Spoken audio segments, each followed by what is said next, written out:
The Sunday Jones is brought to you by bandsforhirelive.com.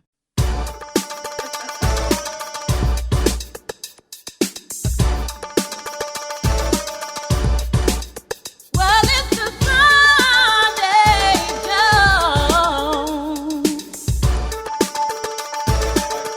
Jones. I didn't. I'm not going to waste all that good material on this. I Good always forget. evening, good Friday night. Hey, look, it's a Good Friday. Were you raised Catholic? I went to a lot of Catholic services because my friends were Catholic, but just because it was. Same here. I lived just down the road from you at 119th, and all my friends went to St. Thomas More. And my baseball buddy that I grew up with since I was, fucking 2 years old, I would go to those masses, and it was just like, holy shit, this is almost like being in boot camp. Kneel down, stand up, touch your neighbor on the shoulder. Peace be with you. Peace be with you. Peace be with you. Yeah. And same shit every time. It had no origin. And what do they call the head dude in Catholic? Is he father or Monsignor? I heard that word. Oh yeah, there's a bunch of them, the different levels. But the priest. No. Is Catholic priest? Yeah. That's how much I learned. I must have been to probably at least 50 Catholic services. And you were probably looking at it going, what the fuck am I looking at here? Yeah. It was I was raised Presbyterian, and it was pretty routine. Me too. Because your parents lived right down the street from the Titty Church. No, well, it wasn't that one. We went to the Colonial Presbyterian on 95th and Wall. Oh yeah, on the corner. That big ass building. Grandpa and Grandma, that was their place, and they taught me about the backwards records. Ooh, hidden messages. The whole thing, because I went to a separate one. The kids went this way, and the adults went that way. And the kids went. I remember we had a whole group session on the backwards records, which is apparently not true at all. It wasn't done on purpose. It's just absolute. Think about how much work you put into that. Yeah, that'd be impossible. No, there's a demon message on this record. There it is. It's like, that'd be like, nope, you didn't sound right. I can't hear it. It's like, oh my God. Yeah. You remember that lawsuit? The two kids that put shotguns under their chins, and they had the Stained Class album on their, and the defense did everything to say this is a song they were listening to, and that's what inspired them to do this. And they're like, is that a fact? Because I had to play, there's what, 5 songs on each side of an LP. Yeah, you just decided, the album didn't run to the end, or when they tapped themselves, did the needle stop right in the middle of the record? Here's when they did it, right there. It was such a fucking joke, man. For any of our if anybody young is watching this, it's what we're talking about is back in our day in the 70s. They were convinced, the religious wing was convinced that rock and roll bands were putting backwards messages on their record albums, which was the wax record album that you put the needle on, and if you play it backwards, it would supposedly give you. When you play something, put a shotgun in your mouth and take your head off messages. That's what they said about. That's what they said about the Stained Class album. Yeah. Okay, here's my question right there, parents. Number one, you didn't know what your kids were listening to. I dig Judas Priest. Never once thought about putting a shotgun under my chin. Number two, where'd you get a shotgun? That's the more important question. How do your parents not know you have a fucking shotgun in your bedroom? That would be the more important question. The lower step is you don't know they're listening to Judas Priest because you're too busy having, scotch and sodas and popping Valium like they're M&Ms. Yeah. And that's because it was before this. Computers and video games was on the way, but at that time, that is just so messed up. Yeah. You found a shotgun, you were screwing around with it, and biggity bam, it went off unintentionally. Let's blame Judas Priest. Oh my God. It's all about money. They didn't care about any of that. All that was is money. They just wanted money. Oh yeah, the first lawyer that moved in, they because the parents were like, "Oh my God, what do we do?" Yeah. Hi, I'm Troy McClure. Yeah. I have a great. No, wait, no, it's Lionel Hutz. Hey, I'm Lionel Hutz. Yeah. I've gotten more people out of trouble than you could ever imagine. Leave it to me, Yeah. kids. I'll make sure. Judas Priest is one of the richest British rock and roll bands you have ever known in your life, Yeah. and to keep anything out of harming their way of making more money, they'll pay. Yeah. I gotcha. Yeah. Yeah. And they went, okay. Right. And they're all British, so they all just Well, no, these kids were American. No. The bands they were trying to go after all British. The laws don't apply over there. Yeah, I mean, I don't know if the lawyer tried to impose that. Oh, the British invasion, the British are teaching Black Sabbath and Judas Priest are teaching our kids to kill themselves. Must have been it had to be. There's no way. Yeah, they didn't try that when the kids came in the Columbine stuff. They didn't mess with it. Did they? Maybe they did bring up the music. Did they bring up the music? I don't even remember. They brought everything. But even worse question: the kids that popped their heads off with that shotgun. The kids in Columbine had an arsenal. I mean, like something a sheriff's station would have. How do you not know that your high school age kid has enough to take down an entire high school in their bedroom? How do you fucking not know that? Oh, man, my mom knew everything. Yeah, wine and pills and my stupid, what is it, Danielle Steele book. Mom, we're going to kill a bunch of people. Okay, honey. Yeah.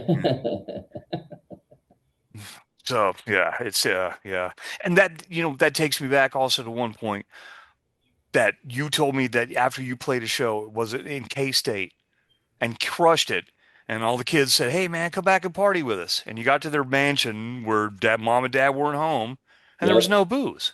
Frat house, yeah. No booze. Oh, it was a frat house. Yeah, they didn't know. They had none. They had to go look. One of the kids was so sweetheart. He goes, "My mom and dad brought me back a bottle from Mexico. I've had it up my room. It's up my room. I'll go get it." And he had to go get it. It was a big old, because in Mexico at that time, I don't know if it still is, but in Mexico, oh no, you can't do it now. You can't fly with bottles. Never mind. But anyway, they brought back, Neil's parents used to bring him back. Oh yeah, my dad used to bring back duty-free shit all the time from the Caribbean, South America, and all that. Boxes and boxes of Cutty Sark and what was the other one? Bombay gin.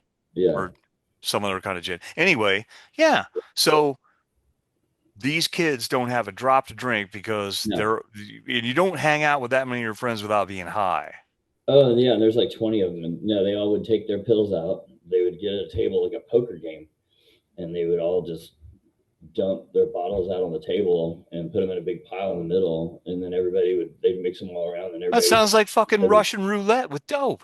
Everybody would just grab a big pile of pills. They all just matched pills, I guess is what they were doing. They just like M&Ms, one yellow, one red, one brown, one blue, one orange. Yep. Am I missing anything? Yeah. And then they ate them all at once? Yeah, they were fine. None of them ever passed out or did anything weird or acted crazy. They were just like alert. Zombies. They were alert, but yeah, there were. Some of them were probably speed. So if you said, "Hey, here comes the football, catch," could they do it? Adderall. Oh yeah, those people. Yeah, they're into it. Booze just sounded weird. Like what? Yeah. So they're loaded on pills, but they're fully functional. Oh yeah, well Adderall would be a real functional drug. That's a. Are any of those kids still alive? Because their livers had to have failed. Jesus. They're probably leaders of society right now. Let's take a flashback. The only time I ever had pills in not in my life, but remember when I broke my wrist on Carl's motorcycle? Yeah. And they were feeding me hydrocodone. Oh yeah. And guess who showed up? His brother. Free lunch. Oh God. Hey Mikey. Hey Mikey. Pills. Yeah. And, that was the same thing for me. I got the pills. It helped. And then it didn't help. And I went to get more. And he gave me the wrinkle eye. Here you go, one more. And then I came back like less than a week later. Still hurts, doc. Yeah, you're cut off. Smartest doctor ever, He's like, yeah. And he's like, hey, man, just take the pain. It's going to heal. It's going to be fine. I'm not giving you any more because, Yeah, you're a teenager. You don't need, or you're. Oh shit, I was what, 25 years old when I wrecked that damn motorcycle. But still, the buzz was so good. It just went from 1 to 2 to 4 to 10, and I was just like, I'm not getting the same effect. My hand fucking hurts. And even drinking a bunch, my hand still hurts. But eating the pills, I was like, ooh, doesn't hurt. Right on. And then he was just like, yeah, we're done here. And I was like, well, doc, it hurts. And he was pretty much like Sarge. Take the fang, you fucking pussy. That's right. And I was like, good for you, dude. Yeah, There right needs answer. to be more of you. Yeah, no, that was the right answer for sure. That's funny. Yeah, no, they just it changed over, and I think now they do the edibles. Now the children still Oh, don't drink. gummies. They still don't Right. like alcohol. They still now they do the gummies now. It's well since it's legal. They just do the gummies now. 18 and over. At what age? Like 18. Oh, they have to be that gummies, I yeah. think so. No, maybe it's 21. Maybe I'm sorry, I'm wrong. It's 21. But I mean, Legal to purchase, yeah. you're a frat. Yeah, somebody brings home a bag, and one of the 21-year-old frat boys goes, "Here you go, kids." Yeah, so they just do. From what I understand, they all do edibles now. Edibles. I call them gummies. Edibles. Whatever the hell they are. They're gummies, just They loaded, don't smoke. loaded gummies. I mean, they all vape. They do vape, and then they do the edibles, and then the booze not as a big deal. that I get it now. I keep hearing all these stories. Jim Beam, Jack Daniels, this distillery, that distillery is just going down the tank because nobody's buying the product anymore. No. Everybody's a pillhead. Yeah. Let's see. And an edible head. Yeah.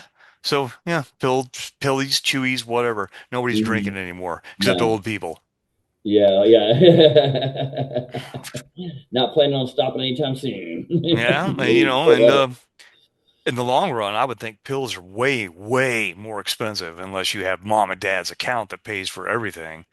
Yeah. But I imagine a prescription for a bottle of 40, which, depending on how you're hurting, would be gone in like 3 days. I don't know how And much it's $2 a pill. That's $80, dude.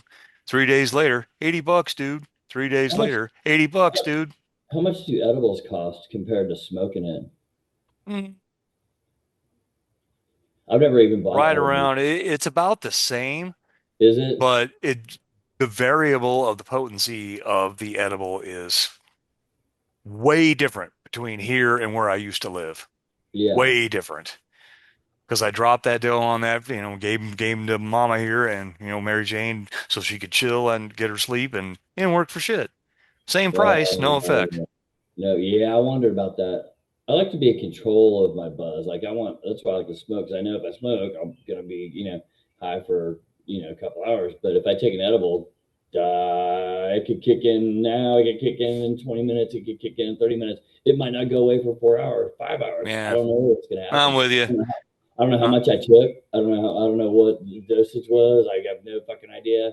I might just stare at the television set for fucking 9 So hours. in comparison, to eat an edible like that and to smoke a tube, it'd be like take a toke and just take a nibble. Don't eat the whole thing. It'd be like burning the whole joint in one toke.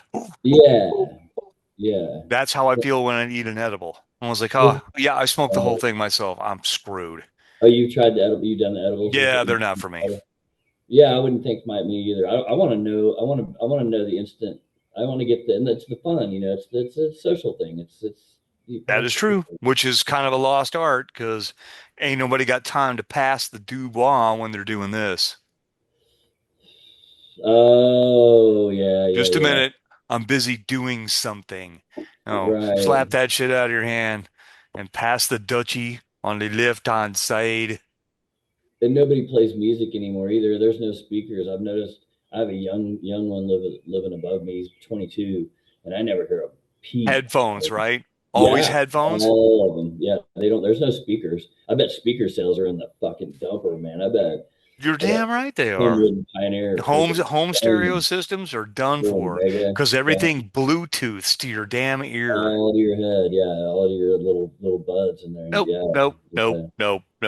But you're not sharing. You're not sharing your music, or maybe they do. Maybe they all play the same song at once, or I don't know how that works.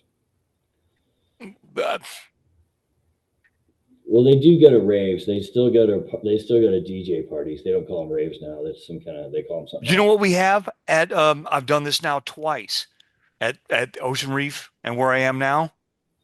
Silent raves. Silent DJ. Yep. Yeah. Everybody rents a pair of headphones Or brings their and they own. just People jam the bring them. tune. Yeah, and then you just sync it, Bluetooth it to the deal, and it doesn't make a noise, and you're out there just You're freaking dancing. out.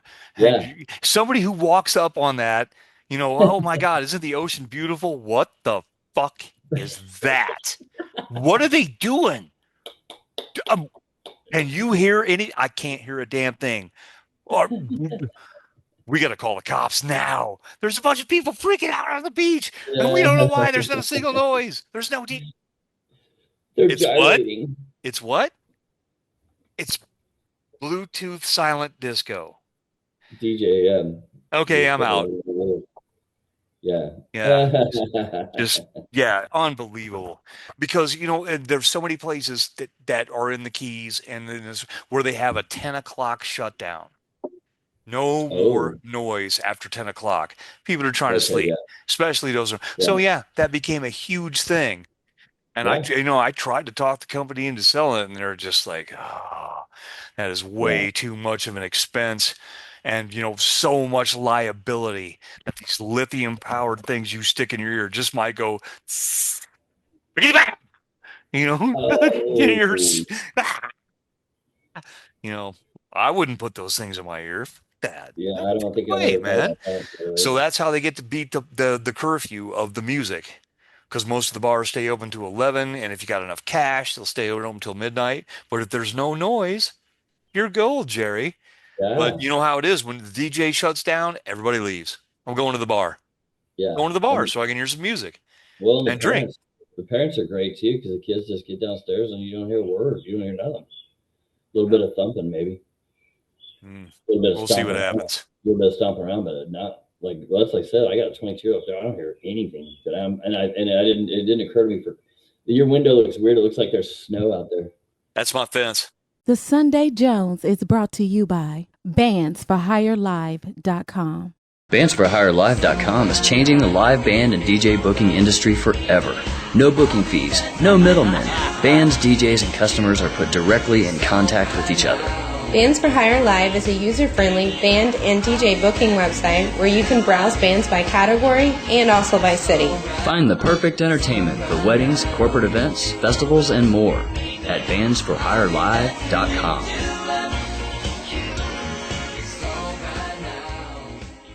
I know that, but it looks like white plastic fence. It looks like snow, doesn't it? It looks like a wood fence covered in snow. It looks like you're somewhere in Alaska. Yeah, that white fence. That's all over this place. This guy, whoever made this stuff and has a contract with the city of Ocala, is a cajillionaire because it's everywhere.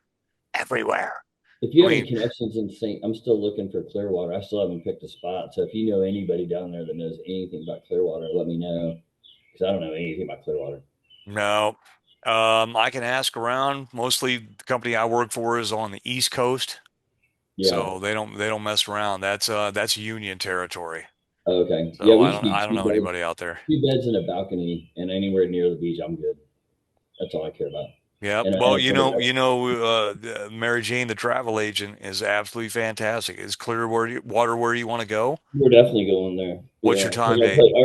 Because our June, the second week in June, we're leaving Sunday and coming back Thursday. Second week in June. So okay. 8, 9, something like 8, 9, 10, 11, something like that. All right. I can ask nicely. Sunday. Yeah. Yeah, it'd be good. I don't care. 2 beds, a balcony. We have to have a balcony because Lori smokes constantly. All the time. She wakes up. She's a Carl Buckley. She wakes up and smokes. Which I'll never understand that. Yeah, that's I just got up. Why are you trying to kill me? She wakes up in the middle of the night, smokes a cigarette, and then goes back to bed. I'm like, okay. That's definitely a Carl. Blows my mind. Yeah, he used to do that, and you wouldn't even talk to you. You couldn't even talk to him. You go, "Hey, Carl, you're awake." No, he wasn't even. Nope. I'm on autopilot. He was. Yeah, and he smoked a cigarette in his sleep. I was like, whoa, that's cool. Never burned the house down. Well, yeah, somebody burned your house down, but yeah, that was I can't get into that. Okay. All I say he was an idiot who actually went to school at DeVry to learn how not to do that and did it anyway. That was a mess. Yeah, that was probably the biggest. Yeah, it was a bad day. It was Well, a bad day. I was lucky to survive, man. at least we partied through it though, because I remember they put you in a spot across the street, and we were able to go still visit the apartment, which was cool. So we Oh yeah. we made it an event. We were drinking and partying and stuff. Yeah, they wouldn't kick us out because they were like, "Oh my God, this is a Yeah. lawsuit waiting to happen." We So probably could have. the only time I had to tell you and McBride and everybody to get out is when we nailed the damn cutout trash can to the fucking railroad tie, and you guys were slam dunking shots, and I had neighbors on both sides. And they're like, you want to stop that? All right, Yeah. fellas, you got to go. What? You said we can do whatever we want. I never say that. I know what you there. But yeah, that was you remember that apartment? God, that's the Yeah. weirdest thing that you were dating that skinny little ass girl Jolie. that my wife, Mary Jane, was taking care of her parents. Oh, I didn't know that. Yeah, Harold Koss. And Okay. her mother was married to Harold, who was an old Korean War vet. Cool as shit, but he was crippled as fuck. And Carrie took care of them. And apparently, yeah, that's who Jolene turned into, was fat, give me money from your rich new husband. And yeah, they met. I couldn't believe it. I was like, wait a minute. That's that thing that couldn't even have weighed 80 pounds soaking wet with a fur coat on. And now she looks like that? Ooh. I just think that is a weird turn. That was 1992 is when my apartment burned down. You used to let me drive your blue car around. I used to drive the blue car, the Toyota. I used to drive the Toyota around. What, at while least you were at work. 20 years later. Yeah. Yeah, everybody drove the blue car around. And then go Worst pick thing you I up. ever did was give the keys to Johnny K. Ooh, That was a bad idea. That's always a bad. Yeah, even Carl made that mistake. Yep, I remember that because it ended up in a farmyard behind or right in front of Bill Law's house. Yeah, that's funny. He came back saying somebody stole his car. Somebody stole the car. It's like nobody stole the car, Johnny. Nobody drives a car into a backyard of a fence except you. Yeah, he was not good at lying. That's hilarious. Yeah, he was funny. Yeah, he wrecked Darren's car too. He wrecked his IROC Z. Oh, I remember that crazy ass curve on Warrenall, just Darren before heard you it. get from his house. Yeah, he was waiting for Johnny to come back. I remember that. He goes, "Yep, that's my car." It's my car. I hear it. He heard the wreck and he heard the sirens. He goes, "Yep, I know exactly what that is." And he was right. We had to wake his mom up and have his. Isn't that one thing you would just want to etch in the books of the annals of time, as in a proverb? Always tell the truth. Know that God exists. Don't give your keys to Johnny. Yeah. It's got to be etched in stone somewhere. Oh, man. If you know anybody named Johnny that looks like Johnny, don't give him your keys. Your car's not coming back. Yeah. Oh, that guy was funny. Yeah. The last time I saw him, he weighed about 400 pounds. You're right. I remember that. That was hell, even before that was fucking 10 years ago. Because I met up with you and Anna and Johnny at some bullcrap chowder restaurant. And you had your car and he had his Mustang or whatever. Oh, He'd been super, and that's still what he did, right? Was auto mechanic. Yeah, he's always worked at the not BMW, one of the Aristocrat. Really, he moved up in the world because I remember when I saw him again. That was Anna. That he was like, he was like working at a Goodyear. Anna got she got the rap on that because she was driving. Right, I remember that. We let her pick cars. They go, "Which one do you want to drive?" And she goes, "I want the Mustang." And of course, yeah. I was like, yeah. But we were going to the lake. We were going to. I remember the whole story. That your incredible getaway story. Don't know if you want to repeat that. But ooh, yeah. Lay it on. Come on. Well, all I remember is that you somehow tore through Belvedere, managed to disappear, and get the beer out of your trunk and go hide in somebody's backyard or behind an air conditioner or something. Can't get a DUI if you're not there. Did you see them? Did you see them trying to spot the car and looking for you? No, not after I tore through the neighborhood, which probably would have killed somebody if it would have been daylight. But no. I went and parked it in a cul-de-sac and just ran from the car. I took the case of beer. I took the case of beer under my arm, ran like a football down the street after I parked my car, locked it, and then went and just parked out underneath a tree in somebody's yard for the whole night. And then once the sun came up, I went back and got my car and drove home. Well, that's how you do it. Did you run far enough away that you didn't see any spotlights at all No, looking for you? I was way far. Yeah, I ran probably because they had to have a description of the car. They had to. Yeah, I'm surprised it wasn't towed or something. Well, I was fine with that too. I was like, okay, well, I'm not there, so whatever you're gonna do, I'm not gonna get a DUI. They could try to pin something on me. Nope, never did. Sun came up, came back to the car, everything was fine. Now I did that again with the Infinity. I drove that up on the median on the way home to where we used to have the show. Oops. And I was wasted, and I did the same thing. I ran, and then I called a tow truck from the house and told the tow truck where it was, and they went and got it, and I never even had to be there. I paid with a credit card over the phone, and they just went and got the car, and nothing happened. And the police didn't ask no questions to the tow driver.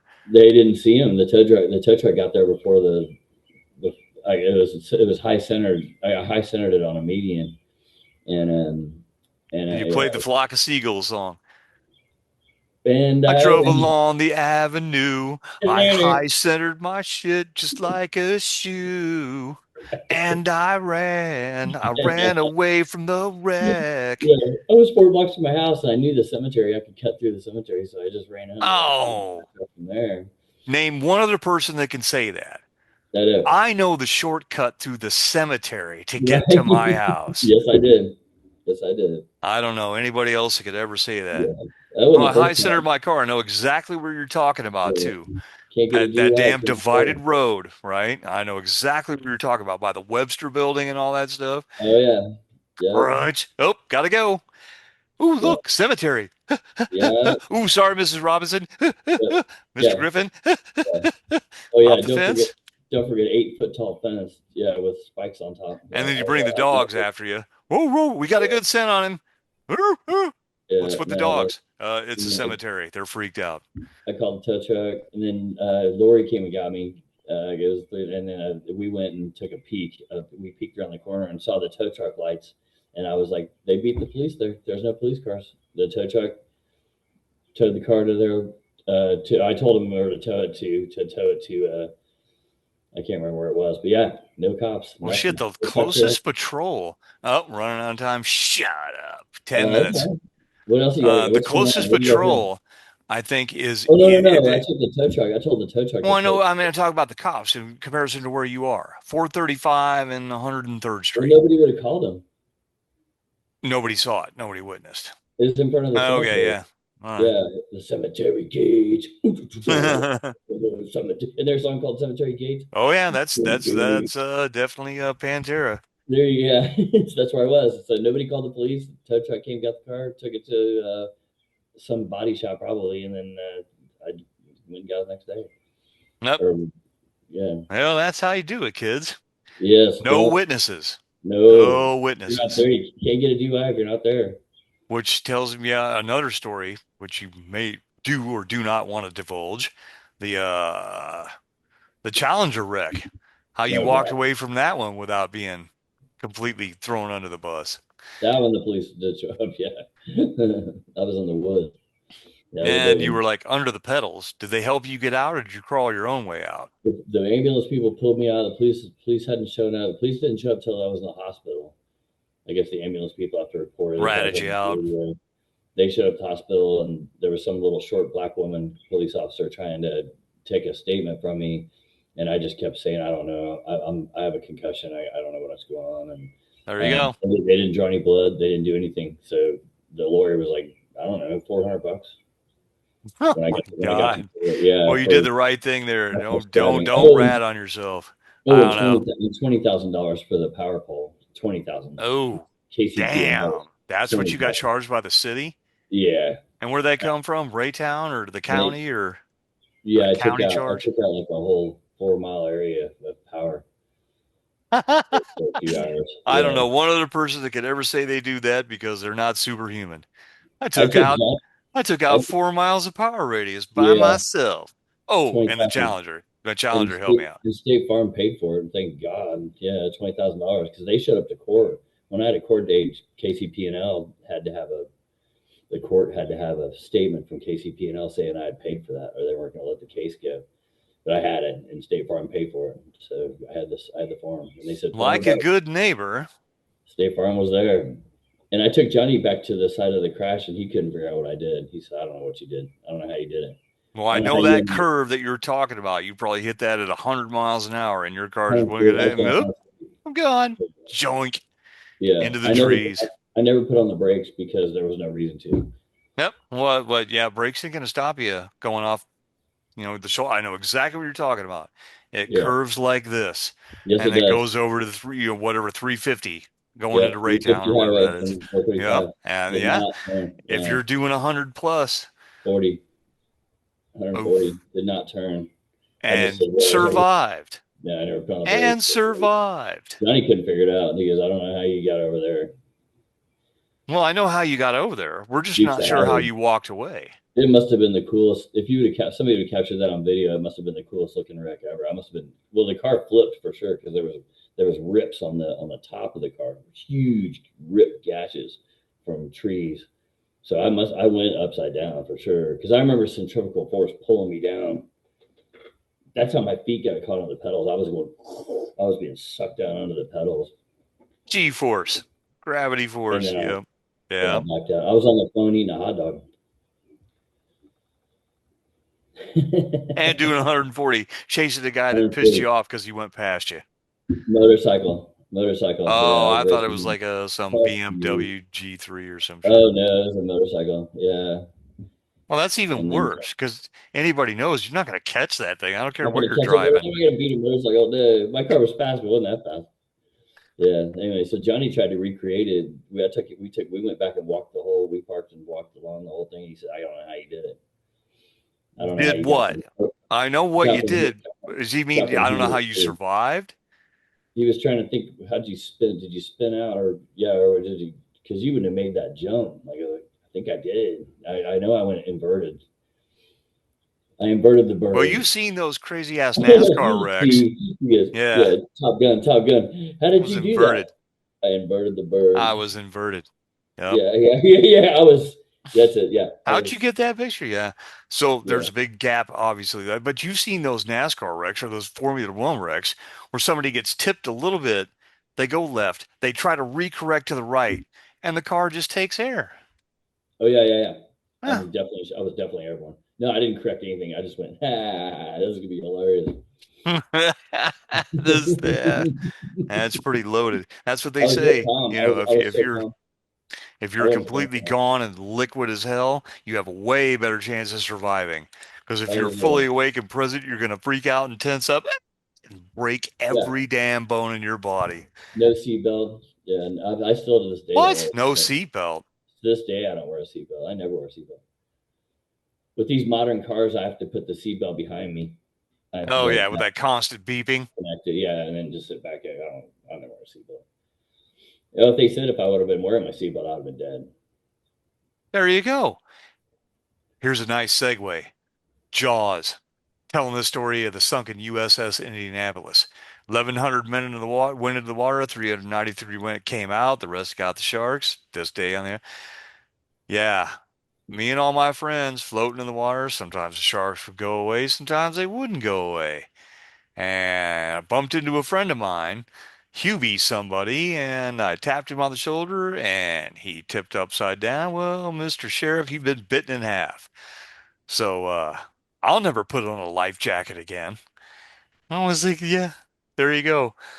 Old Hubie was floating in his life vest and got munched in half from below. And that was the captain. He was like, you don't know what's going to happen to you. Car wreck, shark attack. That life vest didn't save him. He got bitten in half. So he says, yeah, that's it. I'll never wear a life jacket again. Yeah. You'll never wear a seatbelt again. If God wants you, he's going to take you, right?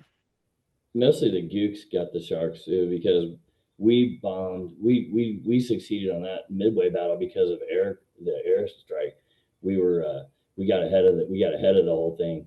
and we had our bombers come in and sink their aircraft carriers, and we sunk like 4 of them in under an hour, and then all those gooks spilled into the ocean, and those are the ones that got eaten by the sharks. Oh, there's your segue. Yeah, so they were because that happened long before delivering the bomb to the plane that picked it up to drop it on. That was 1945 well, 45 is when they dropped the bomb, but it was before. It was before all that. the Midway. That's 44, 43, and 40. Remember those dumb video games? Midway with the plane, 1943. I thought it was 45. So, it ended in 45 when they dropped the bomb. Okay. When they sunk the Indianapolis after they delivered the bomb, that was 45. But Midway and all that stuff, where I know what you're talking about, what? Do they teach that in schools anymore? Hell no. They said it never happened. We watched all of our history. They don't know anything about Vietnam or Korea or any of that. No, well, a lot of people didn't know about Korea, but the World War II thing was, here's what we were doing. Hitler's a bad guy. Japan's a bad guy. I mean, it's all come around. It's like, yeah, there's a good chance the War Department wanted the attack from Japan to happen so they could engage in war because they were allied with Germany, and Germany hadn't touched one drop of American soil, so they couldn't declare war on Germany. So they let it happen because Japan and Germany were friends. So if we declare on Japan, oh, you guys are friends? Now we can declare war on Germany. That's just my theory. And I know my dad and my mom's third husband were super duper pissed because they joined up the day after Pearl Harbor and immediately got sent to North Africa. Why? The Germans were going to seize all the oil fields. Okay. So they had to send all the... He's like, wait a minute, they just attacked Japan. Don't worry about it. Go guard the oil fields. Going over there. Yeah. The Germans got control of all North Africa and Saudi and all that kind of stuff. That's what fuels the war machine. So they were both just wicked pissed. Eventually, they got thrown out of that department or that, what do they call that? Arena, or less than a minute left. We better wrap this up. Enough about that death and doom. What are you doing for Easter? Darren invited me to go eat brunch with him, his mom, and his daughter Phoenix. Okay. Plaza.